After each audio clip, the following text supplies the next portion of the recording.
It's mid-July, and you can still plant this.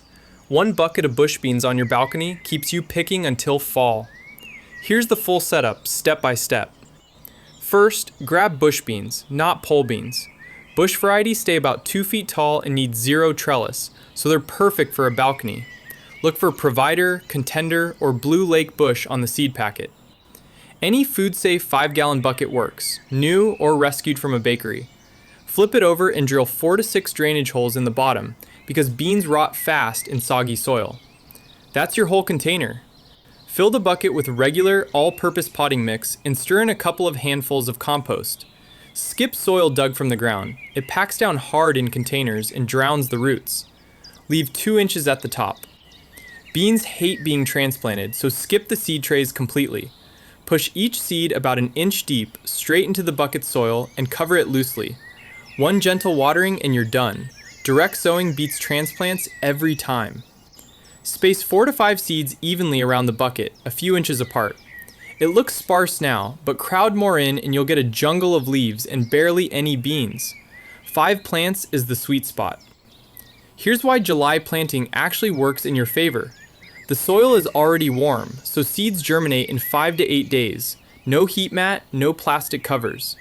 By next weekend, you'll see the first sprouts pushing up. Bush beans want at least 6 hours of direct sun, so park the bucket in your balcony's brightest corner. And remember, it's a bucket. If the sun moves, you can move with it.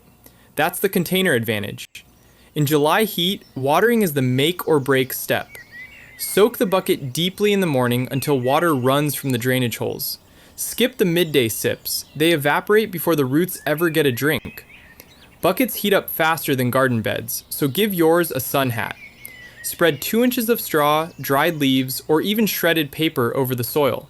It keeps the roots cool and cuts your watering almost in half. Here's the lazy win. Don't fertilize. Beans pull their own nitrogen straight from the air and feed themselves. Extra fertilizer just grows a bush of leaves at the expense of pods. Good soil at planting is all they need. Want beans until October? 2 weeks after the first sowing, start a second bucket the exact same way. Staggered plantings mean 1 bucket is always producing while the other catches up. A real harvest, not 1 lucky week. Around day 50, start picking. Harvest pods while they're pencil thin and snap crisp. That's peak flavor. And here's the magic. The more you pick, the more the plant produces. Leave pods to fatten and it stops making new ones. 1 bucket, 1 packet of seeds. Beans until fall. If this helped, like it, send it to a friend with a bare balcony, and subscribe for tomorrow's crop.